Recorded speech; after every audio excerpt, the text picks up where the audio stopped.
celebrating my mother's 90th birthday. Some came, I think, from Frankfurt. I think that's the farthest. Or maybe Arizona, or maybe a little farther. I hope you enjoy the dinner. It's an excellent restaurant, and I also hope you enjoy the weather. The people from California and in Arizona. I just want to start out with a few words, more than a few words, about my mother. She was born on Inauguration Day, January 20th, 1999. Actually, it wasn't Inauguration Day. It was President Wilson wasn't inaugurated until 1920. She's going to celebrate her birthday, however, next Tuesday on Inauguration Day in 2 days. And this will be her 22nd inauguration birthday.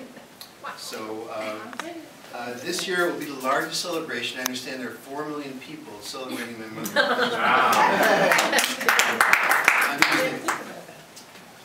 She is the daughter of Louis Zifrin and Bessie Bronstein.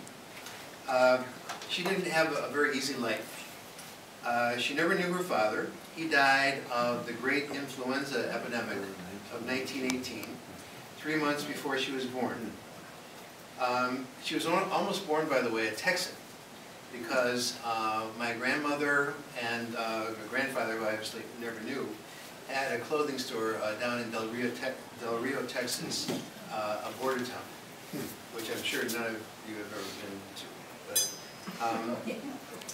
But, her mother, Bessie, moved to Chicago after her father died, my mother's father died.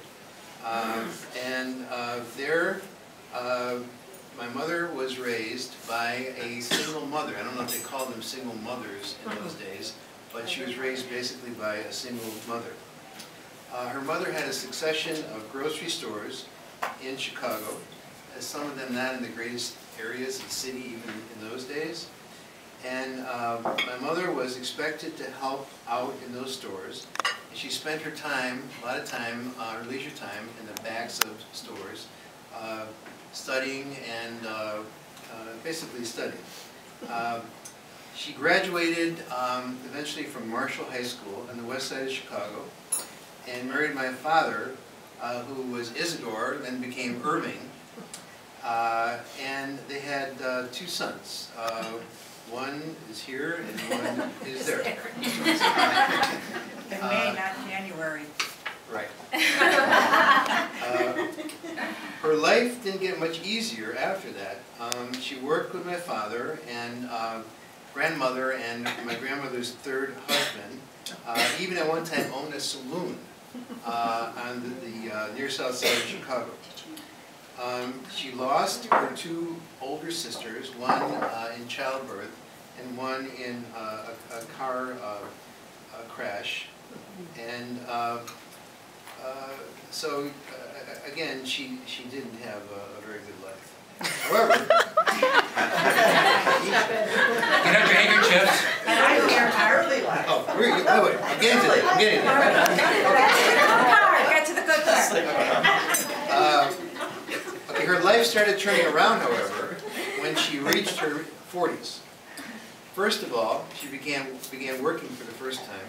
She got a driver's license, and she was able to drive eventually back and forth, even though she carpooled initially, back and forth to Coe Laboratories. She started becoming independent.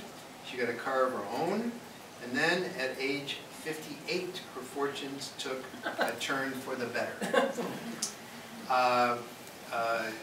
Brought together by a common interest of opera, the symphony, and other arts, my mother found the love of her life, Jack Neville, who she married in 1977. In addition to Jack, she gained 2 sons and finally a daughter, and their spouses, of course, and became the matriarch of a blended family with numerous grandchildren and great-grandchildren, each of which she cherishes greatly. A personal note, without being preachy or overbearing, my mother managed to instill in her 2 sons a sense of honor, dignity, respect for others, and just a little humility. All things which have made us